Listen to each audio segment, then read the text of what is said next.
कालो यस्य शोचकर्मणार्षदीर्घसंज्ञस्य सा प्रत्येकदात्तादिभेदेन त्रिधा उच्चैरुदात्तः नीचैरनुदात्तः समाहारः सहितः सा नवविधो विमुक्तेजमनुनासिकत्वानुनासिकत्वाभ्यां द्विधा मुखनासिकावचनानुनासिकः मुखसहितनासिकयोच्चार्यमाणो वर्णानुनासिकसंज्ञस्य तदित्थम् आ इ ओ रि येषां वर्णानां प्रत्येकमष्टादशभेदाः ऊर्वर्णस्य द्वादस्तस्य दीर्घाभावात् ये चामद्वादस्तेषां ह्रस्वाभावात् तुल्यास्य प्रयत्नं श्रवणं तालवादिस्थानमाभ्यन्तरप्रयत्नश्चेत्ये तद्वयं यस्य एन तुल्यं तन्मिथः सवर्णसंज्ञं स्यात् ऋवर्णयोर्विधा सावर्ण्यं वाच्यं अकुप् विसर्जनीयानां कण्ठः इचुयशानां कालो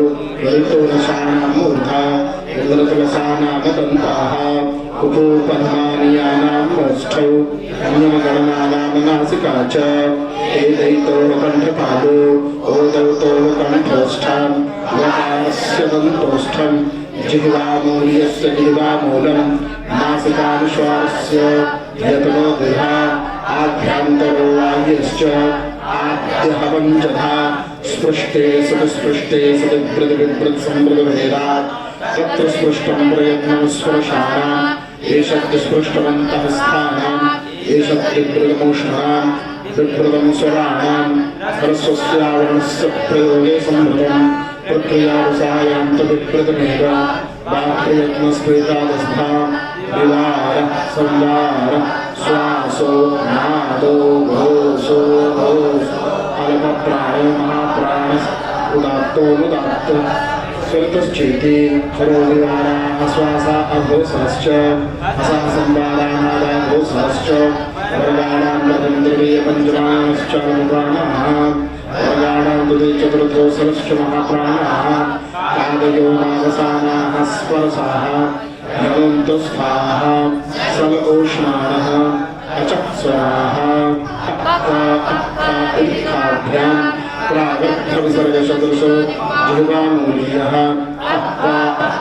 इत्थाभ्यां प्रागर्थविसर्गसदृशो प्रथमानीयः अङ्कः इत्यचः करावानुस्वारविसर्गौ अनुदित्सवर्णस्य चाप्रत्ययः प्रदीयते विधीयते प्रत्ययः अवधीयमानो अनुदिच्च स्वर्णस्य संज्ञा स्यात् तत्रैवाणपरेण नकारेण तु एते उक्तः तदेवम् आ इत्यष्टावसानां संज्ञा तथैकारो कारो ऋकारस्त्रिंशतः एवं ऋकारोऽपि एचोद्वादशानाम् अनुनासिकानुनासिकभेदेन युगलाविधा एनानुनासिकास्ते द्वयोर्द्वयोस्संज्ञा पराशुम्निदर्शः शुम्निदा वर्णानामतिसहिता सन्निधिसंयुक्ता संज्ञा स्यात् अरुणन्तराः संयोगः अजभिरव्यवहिताः संयोगसंज्ञासु सुब्दिगन्तं पदं सुबन्तं दिगन्तं च पदसंज्ञं स्यात् इति संज्ञा प्रकरणम्।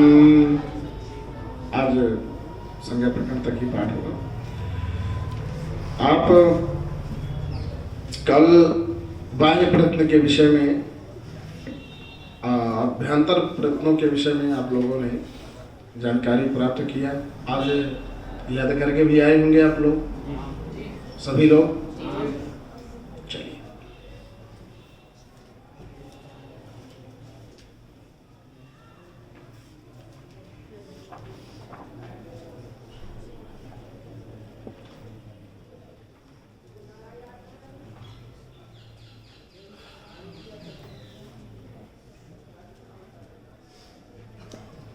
स्पृष्ट प्रयत्न किनका होता है? पीछे तुलसीदास।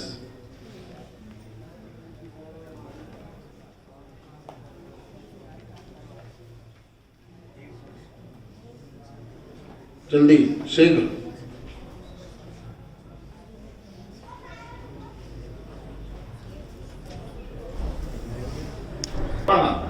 ऐसे केशु केशु केशवः बन जाता है, ठीक है ना।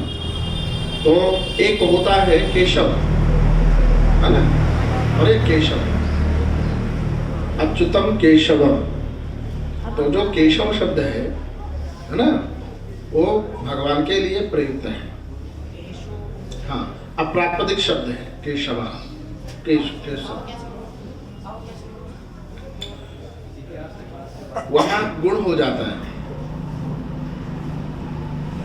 जैसे केशु में वहां पर गुण हो जाता है, सूत्र है वहां पास, घी संज्ञ को गुण होता है, जस प्रत्यय पर ही रहते, जसासी जसा है ना, तो उसमें जस में जो है जाके गुण हो जाएगा, तो गुण क्या होगा?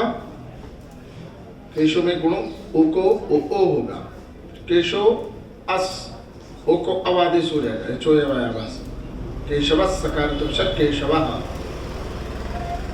ठीक है ना। तो तात्पर्य केशव प्रातिपदिक केशु। तो अब यह ध्यान दें,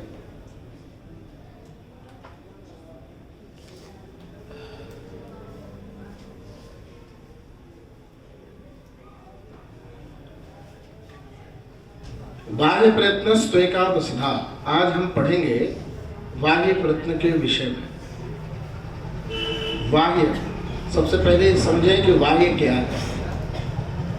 ध्यान से सुने सभी विद्यार्थी, क्योंकि मैं पूछ सकता हूँ किसी भी समय, किसी भी विद्यार्थी को मैं खड़ा करके पूछ सकता हूँ, इसलिए धोखे में मत रहना कि हमसे नहीं पूछेंगे। छोटे वाले विशेष रूप से सावधान रहे, क्योंकि छोटों को ही पूछूंगा।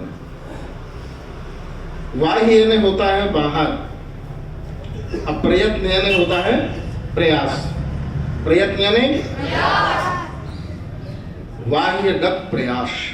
बाह्य प्रयत्न का मतलब बाह्यगत प्रयास, अभ्यंतर यानी अंतर्गत प्रयास, और बाह्य प्रयत्न यानी बाह्यगत प्रयास। तो आज हम जानेंगे बाह्य प्रयत्नों के विषय में। कितने होते हैं? बाह्य प्रयत्नस्तु एकादशधा। बाह्य प्रयत्न तो एकादश होते हैं। यह तो जो उसमें लिखा पंक्ति, उस पंक्ति का याद। अस्याम पंक्त्याम इदमेव अर्थः, अर्थात बाह्य प्रयत्न के एकादश यानी 11 भेद हैं। कौन कौन से हैं उनको आचार्यों ने गिनाया। विवारः, संवारः, श्वासो, नादो, घोषो, अघोषो, अल्पप्राण, महाप्राण, उदात्त, अनुदात्त, स्वरित। पीछे जो लड़का है खड़ा हो जाए।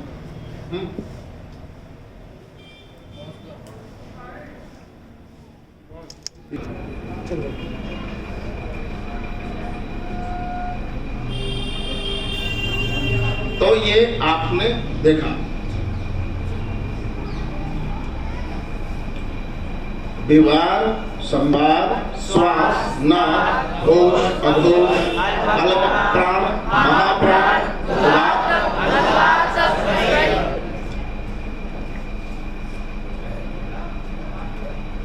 कितने हुए हैं? एकादशधा। एकादशधा का मतलब 11। अब ये हमको पता चल गया कि हमारे जो बाह्य प्रयत्न हैं वो कितने हैं? 11 प्रकार के होते हैं। अब उनका जो विज्ञान है अब बताने जा रहे हैं।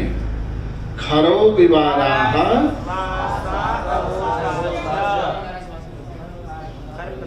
अब खर प्रत्याहार यदि हमको नहीं आता तो हम नहीं जान पाएंगे विवार, श्वास, आघोष किन किन वर्णों का।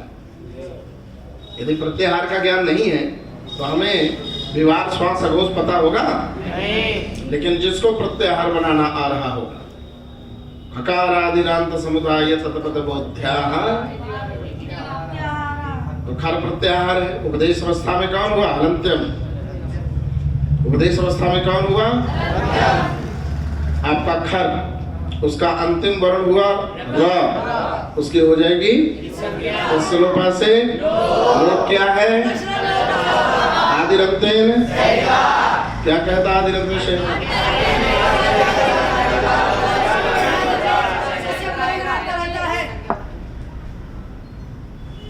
अंतित हुआ रकार, उसके सहित आदि हुआ खकार, तब जो मध्यगामी वर्ण है उनको गिना दीजिए।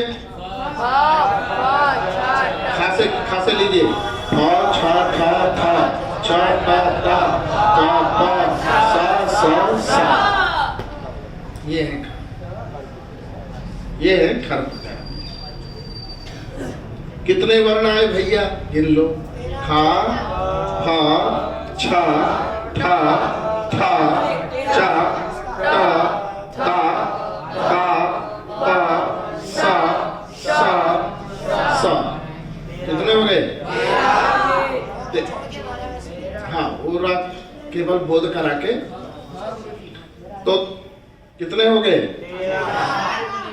13। मध्यगामी वर्ण 12 और खकार को आदि वर्ण को मिला करके 13 कितने हुए? 13। अब ये जो 13 खर प्रत्याहार के अंतर्गत आने वाले जो वर्ण हैं वो कितने हैं? 13। ठीक है ना? इन वर्णों का आप पहचान भी लेंगे, पहचान लीजिए ये वर्ण है। इनके कल हम पूछे कि भैया फाका बताओ, बाह्य प्रयत्न, आंख बंद करके बोल दो सीधा ज्वार श्वास। और जब तक लिख कर अभ्यास नहीं करोगे, अब खा प्रत्याहार में कितने वर्ण आते हैं लिखो। खा प छ ठ थ च ट ता का प स स। अब इनको लिख लिए, अब फिर लिख लो विवाह श्वास। अब पहचानो उनको, काफी देर तक देखो। एक एक वर्ण को, 13 वर्ण है, 13 को एक साथ जोड़ते जाओ। ख विवाह श्वास, फ विवाह श्वास, छ ठ था च ट ता का पा सा सा ये अभ्यास है। इस तरह अभ्यास किया जाता है। तो जब एक ही चीज को 13 बार बोलोगे, यहाँ नहीं बैठेगी। बोलो बोलो, मैं आपसे पूछ रहा हूँ। अरे बैठेगी कहे नहीं, बैठेगी, बैठना पड़ेगा। अभ्यास वो विद्या है कि बैठना पड़ेगा। अभ्यासात् प्रवचनाभ्याम मां प्रमितितव्यम। प्रमाद मत करना, प्रमाद किए अरे तो आ गया, ऐसा नहीं, बोल के बोलो, करके लिख के अभ्यास करो, फिर बोलो। अरे आप बोलो न बोलते, बैठ एक कोई साथी बनाओ अपना जोरदार, जो आपकी आप उसको बोलो तो वो सुने, और फिर उससे बुलवाओ तुम सुनो। ये है पाठ लगाना। पाठ लगाने का सिस्टम बता रहा हूँ, जैसे हमने काशी में लगाया है, तो जो हमने किया है वही आपको हम बता रहे हैं। तो ये बैठ गए दोनों, बोलो भाई, वो बोले, फिर तुम बोलो भाई। तो जब एक दूसरे की हमने सुना, वही पाठ लग गया। तो दूसरे दिन जब कक्षा होगी, तो आज का पढ़ा हुआ कल रिहर्सल भी हो गया। अब आज हम जो पढ़ा रहे हैं, कल वो आपसे पूछना ही पूछना है। ठीक है? तो अब हम जान गए खर प्रत्याहार का, तेजी से बोलेंगे, खर प्रत्याहार का प्रयत्न होता, अब बाह्य प्रयत्न होता है। खर प्रत्याहार का, खर प्रत्याहार का विवार श्वास अघोष बाह्य प्रयत्न होता है। ये ठीक है ना? अब आगे है, कोई संदेह नहीं? पीछे से कोई अब आ जाए, कोई संदेह? खड़े हो जाओ। अरे हमको आवाज समझ में आ जाती है।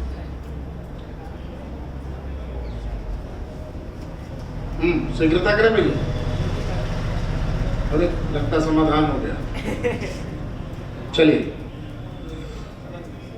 हसा संबारा नादा घोषाश्य। हसा संबारा नादा घोषाश्य।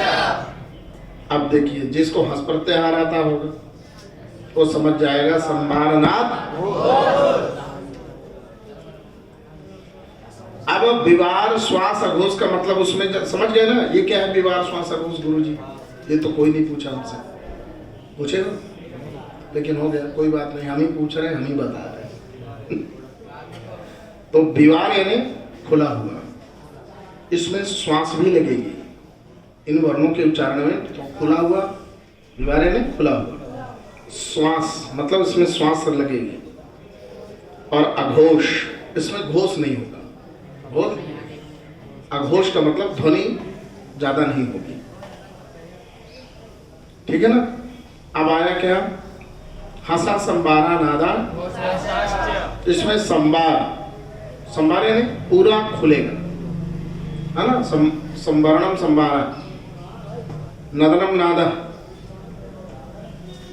घोषा अर्थात खुला हुआ, नाद यानी नाद, नाद एक ध्वनि है, मतलब कहते हैं ना शंख नाद, शंख, शंख से निकलने वाली जो ध्वनि है वो नाद है ना। और एक होता है घोष, गंगायाम घोषा ध्वनि, ध्वनि में रूढ़ है ना, ध्वनि विशेषा। घोष मतलब एक कंपायमान नाद, है ना। उच्चारण करके देख लो तो उसमें खुला हुआ, नाद और घोष दोनों रहेगा, ये ध्वनि हो गया। आप उच्चारण करके देख लीजिए, हा हा, तो देखो हा में हा खुला, हा संवर्णम संवार, हा, ठीक है ना। नाद देखो उसमें नाद भी हो रहा है, हा हा, नाद है कि नहीं, और उसमें घोष भी है। तो संवारनाद, संवारनाद, संवारनाद। आप देखिए हस प्रत्याहार में वर्ण कितने आते हैं? हकारादि शांत समुदाय ततप्त बोध्यायति हस प्रत्याहार। हलंत्यम उपदेश अवस्था में हस, अंतिम हल वर्ण हुआ स, उसकी हो जाएगी तस्लोपा से। लोप क्या है?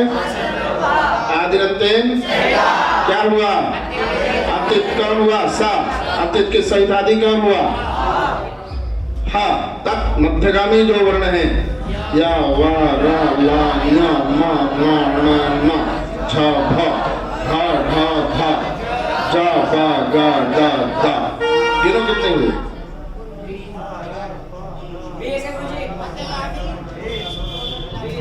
20, ठीक है। हाँ, मध्यगामी वर्ण 19, एकोनविंशतिः मध्यगामी वर्णाः विंशतिः हस प्रत्याहारांतर घटकीभूताः वर्णाः, ठीक है। तो हस प्रत्याहार के अंतर्गत आने वाले 20 वर्ण मतलब 20 वर्ण है, और वो इस प्रकार से है। हा, य, व, र, ल, ञ, म, ङ, न, न, झ, भ, ढ, ढ, ध, ज, भ, ग, ड, द, ख, फ, छ, ह, ज, भ, ग, ड, द। कितने हो गए? 16, 16 6, 14 6, ये 20 वर्ण।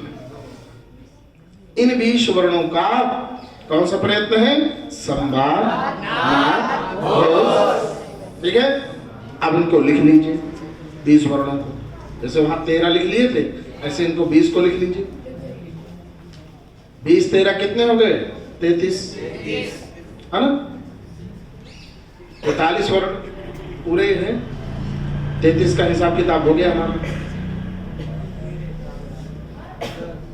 समझ रहे हो ना। तो 13 ये, 20 ये, 13 आ गए विवार श्वास, संवारनाद, तो हस में आ गया संवारनाद, और खर में आ गया विवार श्वास, हस में संवारनाद, संवारनाद घोष। 20 13 33। अब क्रम से बोले, हाका हम बोलते जाएंगे, हाका, याका, वाका राका हाया वारा ला लका या ला ला ला ला झा भा भा भा भा जा बा गा दा दा। ये ठीक है, इनको लिख कर बढ़िया अभ्यास कीजिए। अब आगे आया वर्गाणाम प्रथम तृतीय पंचमा यणश्चाल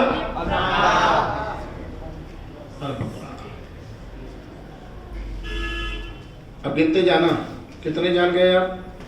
एकादश धाम मैंने कहा था ना, अभी आपने कितने कितने जान लिया? 6 जान लिया ना। विवार श्वास अघोष 3, संवार नाथ घोष 6 हो गए। अब आप जानने जा रहे हैं 7वें नंबर अल्प प्राण। अल्प प्राण तो किनका अल्प प्राण होता है? अब अल्प प्राणों के विषय में जानने ये पंक्ति याद कर लीजिए, अल्प प्राण जान लीजिए, बस पूरा खेल इस पंक्ति में है महाराज। हाँ बोलो, हाथ क्यों उठा रहे, बोलो। हाँ बोलो, अमित बोलो। अच्छा सो रहा है।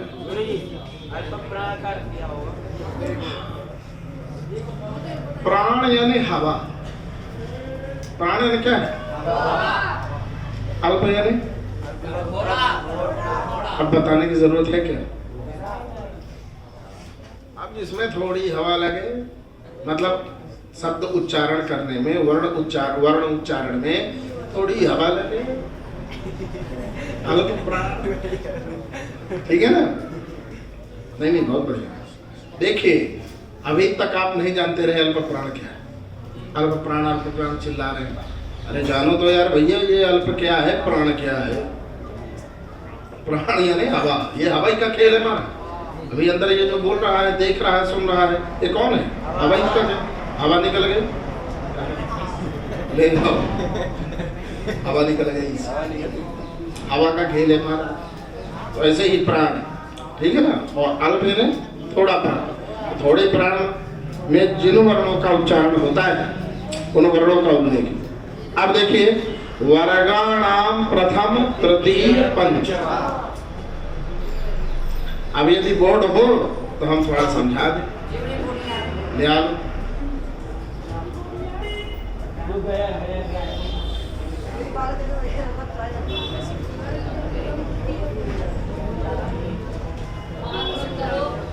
देखिए अल्फाबेट दिखाइए।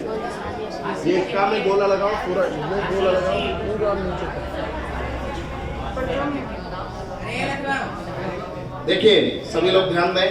वर्गाणाम प्रथम, तो वर्गाणाम मतलब वर्ग कितने हैं? कु चु टू तू कु, 5 वर्ग हैं।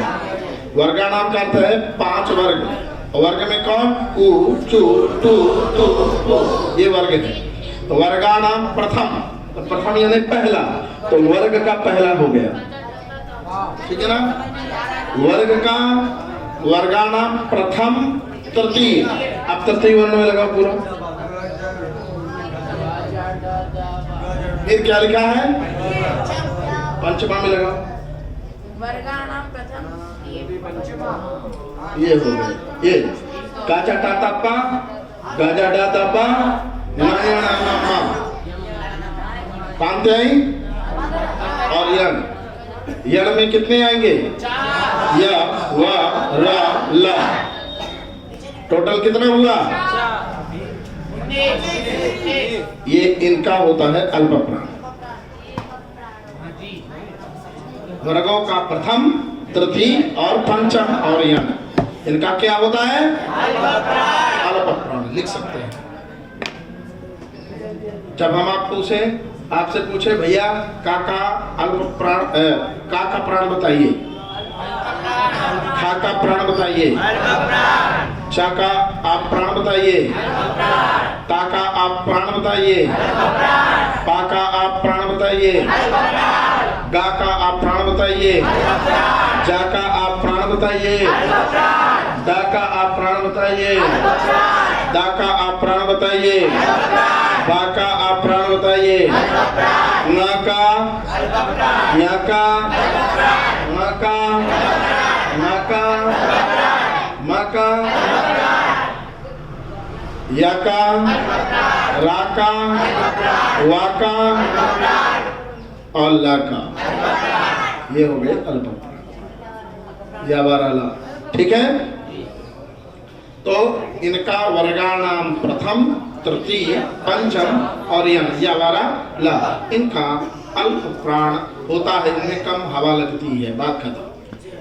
अब आया महाप्राण, जहां मतलब समझ लो हवा ज्यादा, महा लग गया। हाँ मिटाओ, क्यों मिटाओ? देखो 3 तो हो गए, प्रथम तृतीय पंचम हो गया, शेष बचे कितने? द्वितीय चतुर्थ हो, वही नीचे लिखा हुआ है, वर्गाणाम द्वितीय चतुर्थ हो, उसमें आप सल को जोड़ दीजिए, सल को जोड़ दीजिए, तो वर्गाणाम द्वितीय चतुर्थ हो, तो द्वितीय चतुर्थ और ये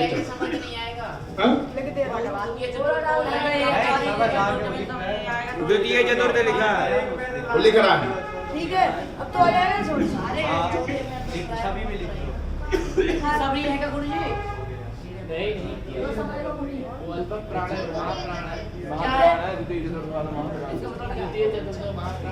अब आप पढ़ रहे हैं, अब जो शेष बचा द्वितीय और चतुर्थ, तो द्वितीय में है खाचा खाथा खा, आजा खाधा हा, पांदुनी और सलश्च, सल प्रत्याहार, सा तीनों सकार और हकार, श श स हा। कितने हो गए? ये महाप्राण। 19 वर्ण अल्प प्राण है और 19 14 33, 19 14 ठीक है ना। तो आप 33 वर्णों का आपने बाह्य प्रयत्न भी जान लिया और 33 वर्णों का आपने प्राण भी जान लिया, यही था ना। खर प्रत्याहार में आपने विवाह श्वास अघोष जाना और हंस प्रत्याहार में आपने संपादनाथ घोष जाना, और इसी प्रकार से वर्ग के द्वितीय और चतुर्थ में और सल के आपने अल्प महाप्राणों को जान लिया। महाप्राण यानी जिसमें ज्यादा हवा, जिन वर्णों के उच्चारण में आप देख सकते हैं, ख, छ, ठ, थ, फ, ह, झ, ढ, ध, ह, श, श, स, ह। ठीक है ना। इन वर्णों के उच्चारण में महाप्राण। ठीक है, तो ये आपने जान लिया। हाँ, अब देखो पीछे कर दो, टिका दो। तो ठीक है, अब देखिए आपने जान लिया 6 अल्पप्राण महाप्राण 8 हो गए। कितने हो गए? 8 हो गए। और होते कितने हैं? 11। और उदात्त, अनुदात्त, स्वरित, ये पहले आपने पढ़ लिया, नहीं पढ़ लिया? कालवाद स्थान से मुख के भीतर के जो प्रयत्न है, ऊर्ध्व भाग से निष्पन्न जो अच होगा वो क्या होगा? तालवाद स्थान के ऊर्ध्व भाग से निष्पन्न अच उदात्त, तालवाद स्थान से अधो भाग से निष्पन्न अच, और उदात्तत्व अनुदात्तत्व धर्म वर्ण धर्म विशिष्टा समाहारा स्वरिता। 8 3 8 3 8 3 हो गया। आप नहीं था ना, वाय प्रयत्नस्तु ये हो गया पूरे। सर्वे भवन्तु सुखिनः सर्वे भद्राणि पश्यन्तु मा कश्चित् दुःखमाप्नुयात्।